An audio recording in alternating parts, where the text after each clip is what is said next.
2, 3, 4.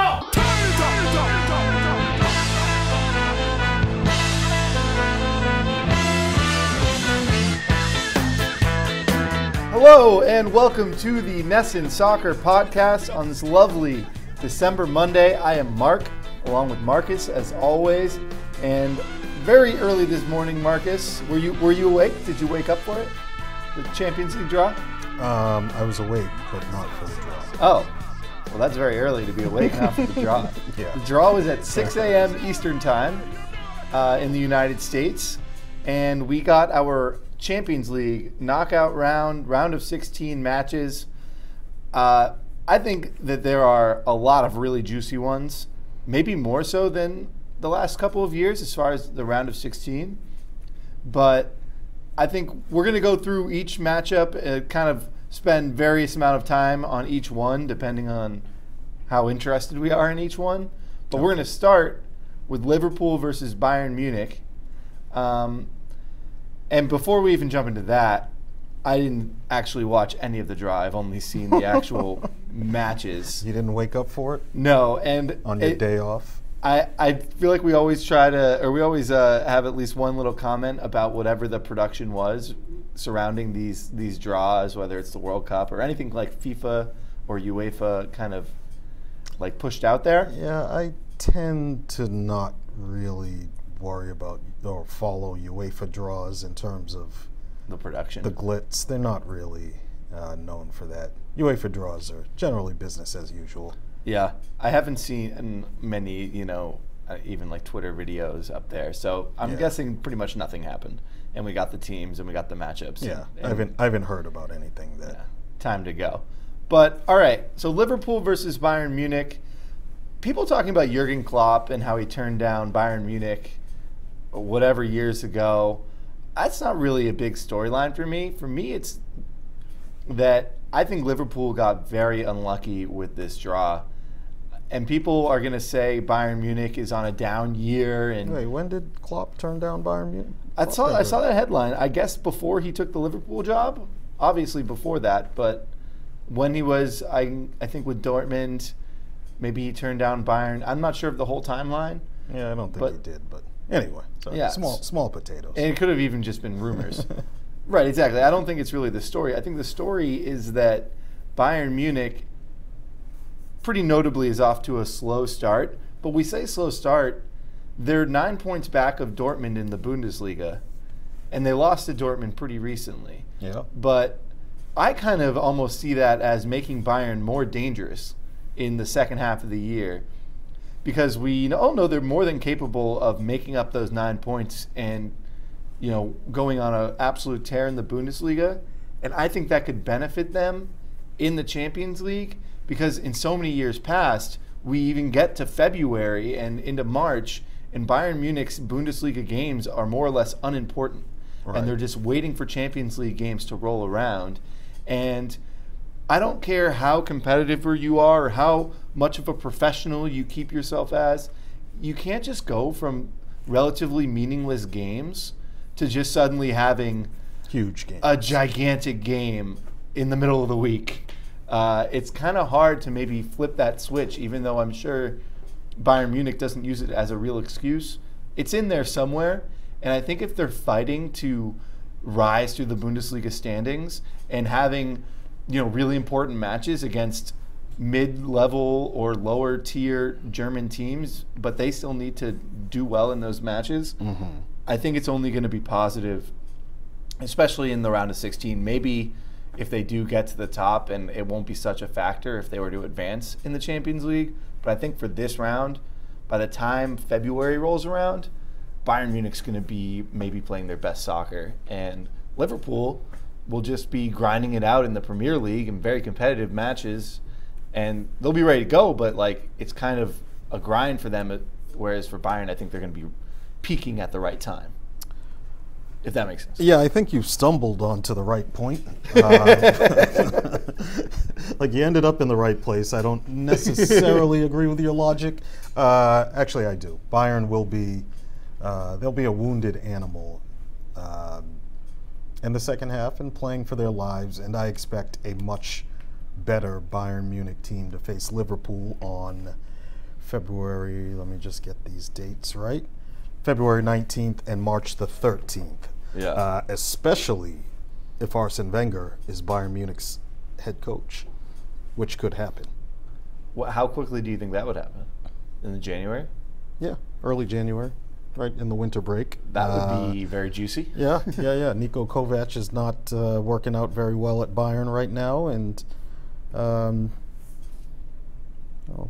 you know, I guess they're looking a little bit better lately, but they're still 9 points behind Dortmund, and that's right. Yeah, Bayern beat Hanover 4-0 right over the weekend. But they're still 9 points behind Dortmund. It's right. The defense hasn't been good enough, and they're not scoring as many goals as Dortmund, so right. or Mönchengladbach. So, yeah, Bayern Munich for the first 15 games of the league season looked fairly ordinary, and they didn't really set the world alight in the Champions League. So, here we are. Yeah. Yes, I do expect them to be much, much better, and it'll be a tough test for Liverpool. Probably the toughest they've had. Well, they did have PSG and Napoli, but I think Bayern might be a little bit tougher than PSG in the group stage. Right. I don't think that's going out on a limb and saying that. So, yeah, Jurgen Klopp is one stat I'm seeing, has faced Bayern more than any other team in his managerial career. Really? Most of those were, actually, I think all of those were with Dortmund. Right. 29, or Mainz as well, 29 games, 9 wins, 4 losses, 16 defeats. So he's not necessarily the Bayern whisperer, no. Klopp. But that, given that it's Bayern Munich, isn't the worst record against Bayern Munich. No, I mean, Yeah. if you're playing Bayern Munich domestically. Yeah, especially domestically. Yeah, 9 wins out of 29. That's probably about as good as you can hope for. Right. But one thing Klopp will not let Liverpool do is be in awe or scared of Bayern Munich. I think it's just something in his mentality. He's got this, this underdog thing where, Liverpool won't. They won't cower in front of Bayern. Either, at home, the fans at Anfield won't let them, and away, they'll go into Liverpool's played in big venues, loud venues before. So, yeah, I don't expect them to be overawed by anything. Yeah, and Liverpool still 1 point on top in the Premier League, and we'll see how much that changes even in the next few weeks with Premier League playing every single day possible. But they haven't lost in Premier League yet. They lost 3 Champions League games, so in the group stage. So European play not as smooth as it was last year, and as smooth as Premier League play has been this year. Mm-hmm. But if I'm not most interested in this matchup, Liverpool-Bayern Munich, I'm also interested in another Premier League Bundesliga matchup, Tottenham versus Dortmund. Oh, yeah. And this is kind of reversing it. Now we got the Bundesliga leader versus third place in Premier League. This is Dortmund and Tottenham for me. When I sort of look at the world stage of soccer over the last 2 years, which is all you can really, that's kind of the biggest scope you can ever give it. Disagree. Well, Continue. just as far as like how the team is actually looking right now. Okay, yeah. Tottenham and Dortmund both have been seemingly on the verge of being this sort of next step into being a legitimate Champions League winner, and now they're going to face each other. Wait, who's a Champions League winner? No, they're on like the doorstep. They're knocking at the door. Both Dortmund and Tottenham have been, in my opinion.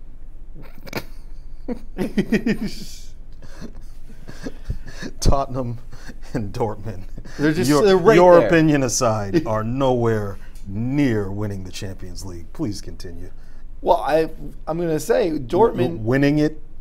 Dortmund is leading the Bundesliga. They have a player like Christian Pulisic coming off the bench because he's not good enough to be in their starting lineup.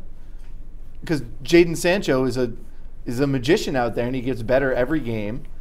And I think the winner of this match will go to the semifinal. They will win their quarterfinal match. I'm gonna put them in that. That's why I'm most interested in this one if it's not Liverpool Bayern.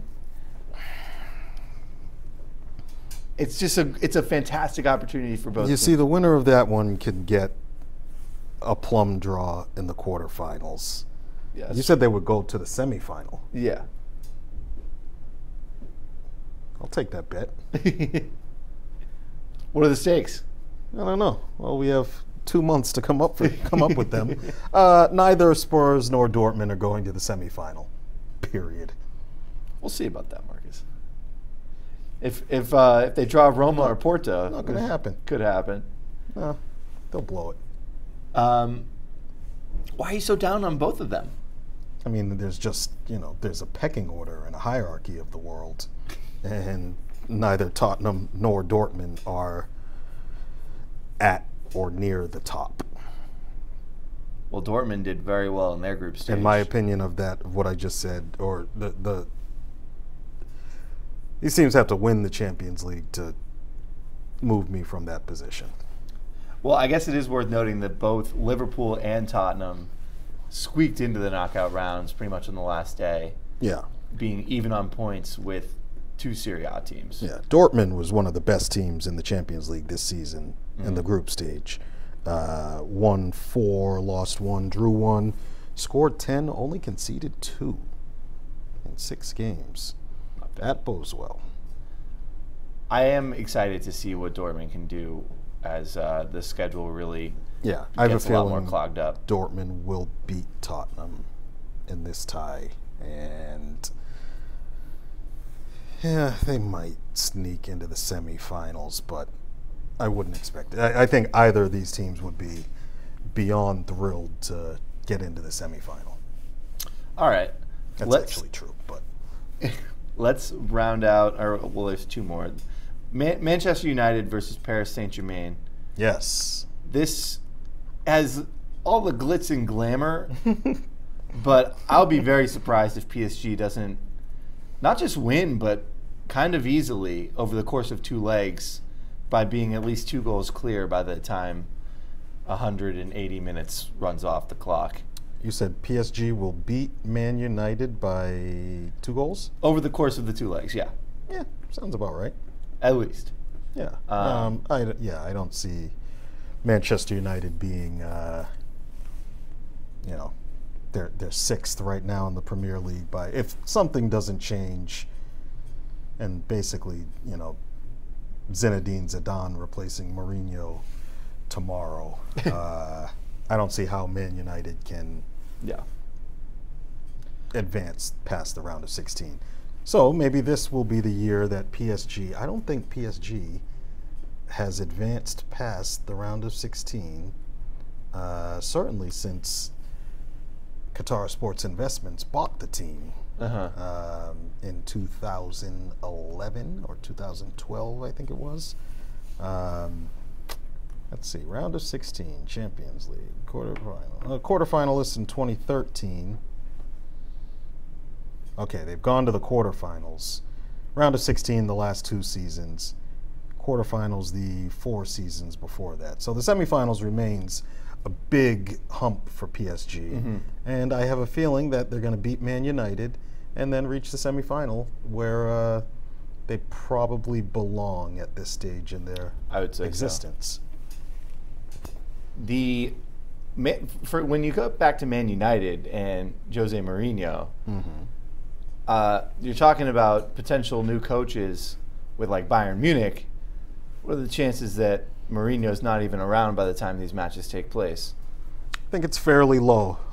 Even after yesterday's loss to Liverpool, all the early news reports were saying that Mourinho's job is safe, and I wouldn't expect Man United to fire him until or unless they are mathematically out of top 4 contention. So we're talking April, May, sometime around then. Yeah. Man United does have, at least for the moment, a fairly soft Premier League schedule where they will possibly rack up a lot of points. Have you around those PSG dates? No, I haven't. Is it difficult? Yeah. Ooh. Yes, that is very difficult. Versus Liverpool, Arsenal, Man City. Yikes. Yeah. Well put, Mark. At Crystal Palace, at Leicester. Man, yeah, no, I would be surprised, given how the season is going and Mourinho's antics, if he lasts the season, if the summer comes and he's still there. I'm not saying that there's going to be a permanent. Maybe they end up with an interim manager to close out the season, and then it's the big move of the summer, whoever the next Man United coach is. But I think the Champions League matchup with Paris Saint-Germain is going to be kind of a catalyst for it, and the last. Well, I think it'll just add fuel to right. the fire that's been burning since July. And where will Pogba go? So many questions. We could talk about Man United for a long time. Yeah, I'm not sure if somebody asked me earlier today where Pogba would go next season. I'm not sure he's a goner quite yet. Well, whatever happens with the coach is gigantic with that. Right. So, okay. I think moving on to, as we talk about unlucky draws, Juventus drawing Atletico Madrid. Ooh. Now, this, I think, could be the most competitive and high-level matchup of the round of 16. Yeah, I plan to watch both those games. Yeah. Atletico Madrid in detail is kind of, in my mind, this perennial power that just seems to never be given that real credit, mainly because they're just right there with Barcelona and Real Madrid. Mm-hmm. And even though they're fairly, consistently enough, finishing higher in the table than either one or both of those clubs, they just don't really get all the credit that they deserve. I mean, this is as if Juventus were drawing Barcelona or Real Madrid. It's pretty much just as difficult. And you got the line of Ronaldo returning to Madrid, albeit at Atletico Madrid, but still same city. So there's that. Fair enough. But yeah, I think just everything considered, and obviously it'd be monumental disappointment for Juventus to be out in the round of 16. But I just expect this to be a very high level, very competitive. Probably going to be some crazy goals, at least one or two. And I'm just sort of if you're a soccer fan, this is as big as it gets for the round of 16. I fully agree. All right. With what you just said. Yeah, this is. Well, I didn't realize that UEFA does rankings until now. This is UEFA's 4th-ranked team against the 5th-ranked team. Yeah. Doesn't get as out of any of the 8 round of 16 matchups. This is the 2 highest-ranked opponents. Does that make sense? Yeah. 4 versus 5, as opposed to 2 versus 14, which is Bayern, Liverpool. Roma, Porto, 12-9. But yes, it's I would say this matchup doesn't have the glitz that it deserves, but for me it is the marquee round of 16 matchup, because I'm sure by the end either of these teams could go. I wouldn't be surprised if either of these teams won the Champions League. Since 2014, I believe these teams have been losing finalists in both losing finalists twice since then. So there have been 4, 2014, 15, 16, 17, 18. I think 4 of those 5 years, Atletico Madrid or Juventus has lost the Champions League final. So, as speaking in Jose Mourinho's parlance, their football heritage of both of these teams is very, very high. And yeah, tough call. Can't decide who's going to win, but I think whoever wins this will be a finalist. Well, it's certainly just the biggest must-watch of the round of 16 if you are just looking for the best soccer game. This isn't, I doubt TNT is going to show these Yeah. matchups. You know, it'll be unfortunate. overlooked. I can already tell because nobody's been talking about it really. You know, I haven't done the deepest research into this round of 16. I agree, though. But I think you're right. yeah, I haven't really seen too much hype around it. But I think by the end of the round of 16, when we look at all the highlights, it'll have the best highlights of any game, unless there's some sort of crazy finish in another. But as far as the complete, you know, package of what you're watching, it will be the best. And obviously Cristiano Ronaldo will have a big part in that. But another big name who is Steady Eddie, Lionel Messi in Barcelona, they'll take on Lyon, and they'll win. yeah, And they'll go to the quarterfinal. I don't think we need to say anything else about Lyon-Barcelona. Barcelona unbeaten in 6 previous meetings with Lyon, winning 4 and drawing 2. That's all I got. Ajax versus Real Madrid, the other Spanish power.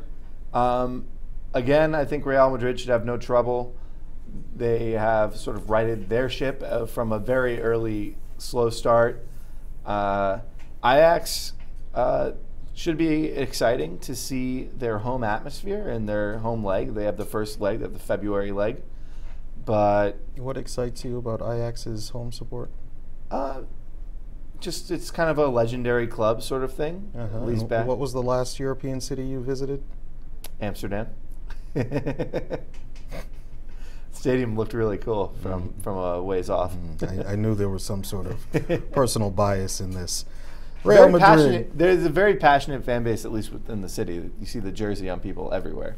Yeah. And it wasn't. I was not there on a game day. No, they are Amsterdam's club. They're probably the best supported club in the Netherlands. Yes. They're up against the 3-time defending champion. Real Madrid has won their last 6 games against Ajax, scoring 20 and conceding just 2. That's pretty good. Yeah, and I don't think that trend will really change by the time we get to game 8. Yeah. So that's just it.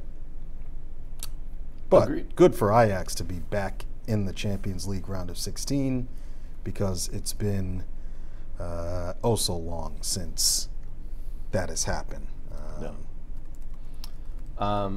Okay, and moving on to the final German and Premier League matchup, Schalke versus Manchester City. Is it all Premier League versus Bundesliga? No, it's Man United takes on PSG. Right. Okay, but the other three. The other 3 are.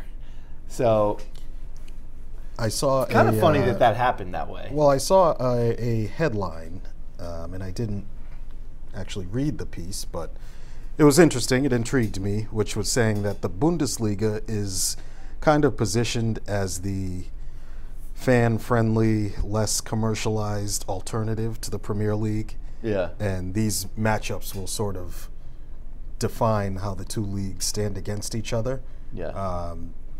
I've never been, at least in recent years, I've hated comparing leagues, but I think this Champions League draw is a good, and plus all the English talent that's going to Germany. The Bundesliga is now kind of taken up a new position in the game as, let's say, arguably the best development league in Europe.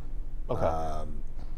In terms of developing players and just, let's say if you're not quite ready to step up to England or one of the big Spanish, Italian, or PSG. Yeah. If you're not quite ready to step up to that level, the Bundesliga is probably the best training ground. Yeah. So I'm sure the Bundesliga will be, or these Bundesliga teams will be very keen to, show that they're a little bit more than just a developmental league, for lack of a better word. But well, I'm sure Schalke will, put up a good fight, but they finished second in Porto's group and are currently in 13th in the Bundesliga. Oof. And that's of 18 teams.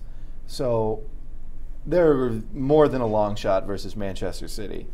And as far as these Bundesliga, Premier League, matchups go, I think the Liverpool Bayern and Tottenham Dortmund matchups are definitely a little more evenly matched. Sure. Yeah, this just looks lopsided. But at the same time, I'm not going to be surprised if Schalke can keep it relatively close, at least to start.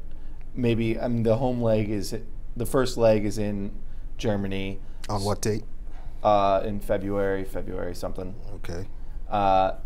And I wouldn't be surprised if Schalke was able to come out of there with like a 1-1 draw going to Manchester and probably not being able to get the job done in Manchester. But February 20th. Kind of just having a better showing than people would expect Schalke to have against, number 2 in the Premier League, maybe number 1 at the time in the Premier League, Manchester City. Yeah, I'd say Schalke might, if they were playing on February 13th or 12th, a little colder, I would write Schalke off. But February 20th, that gives them an extra week to come out of their winter break.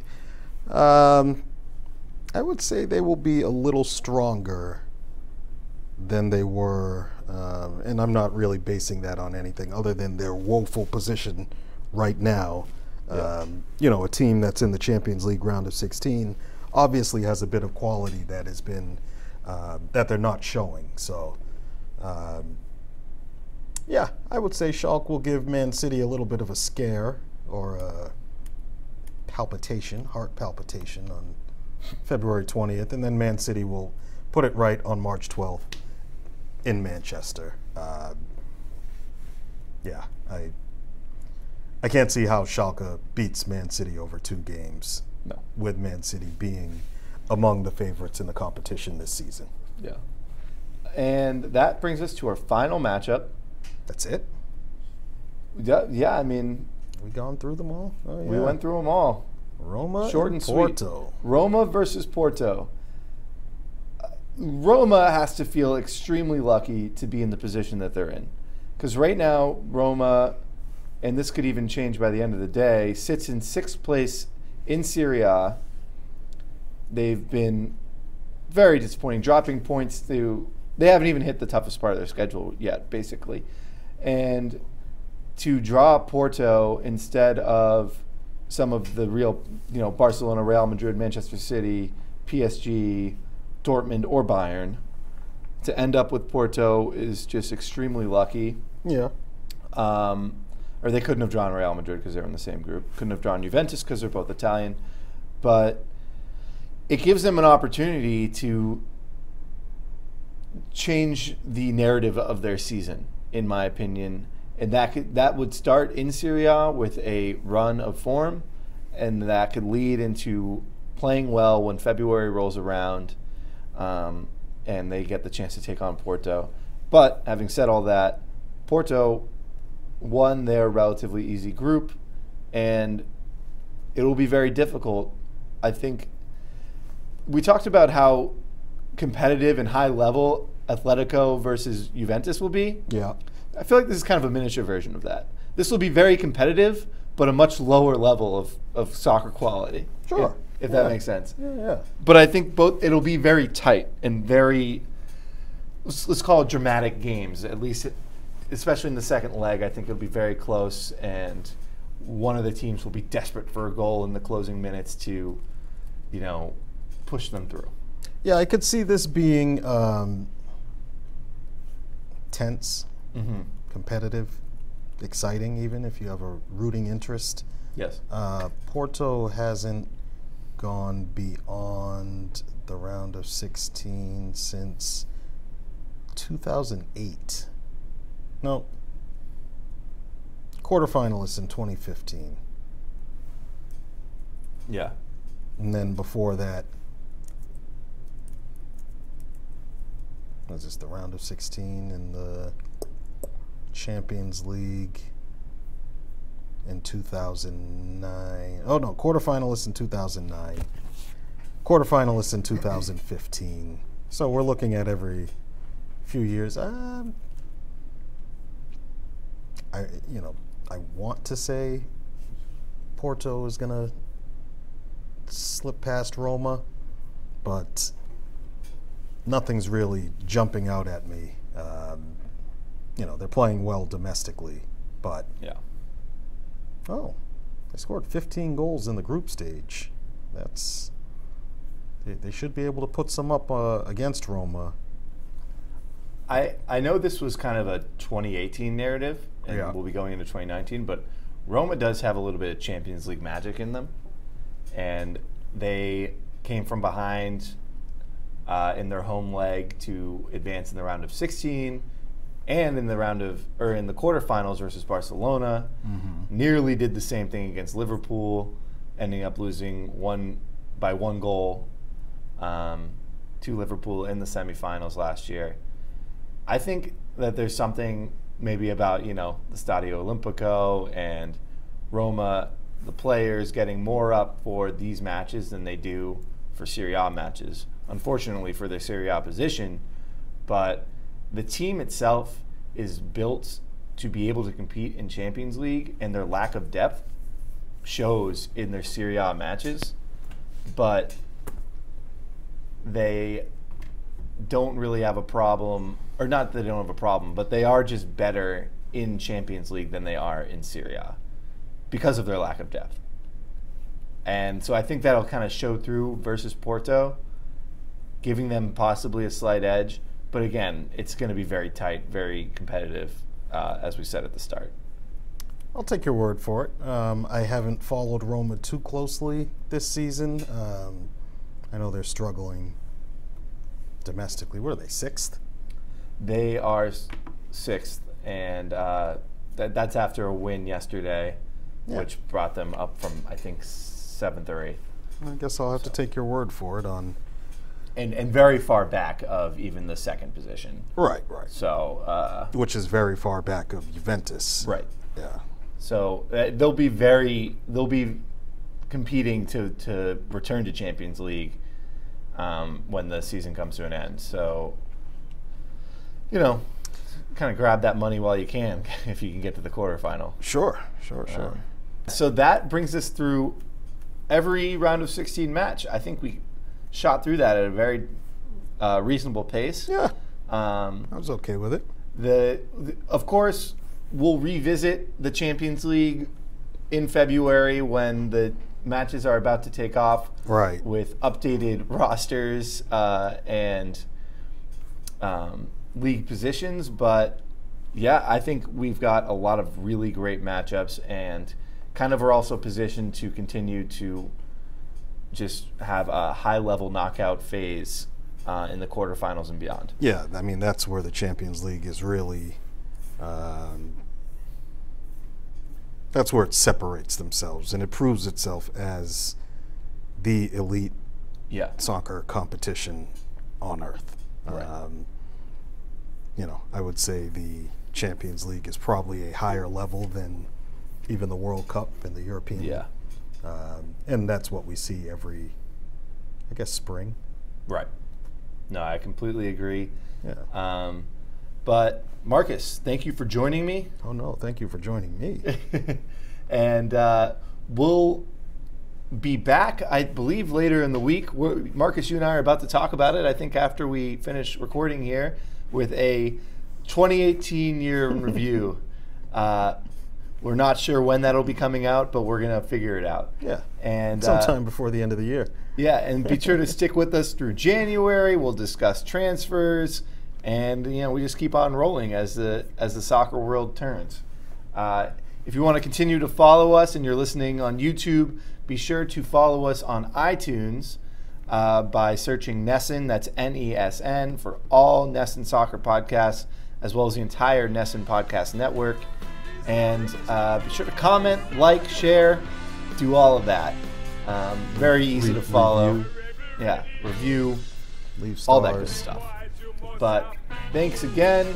I'm Mark DiBenedetto with Marcus Omard, and we'll see you next time. Now, boy, I tell you so. Come on!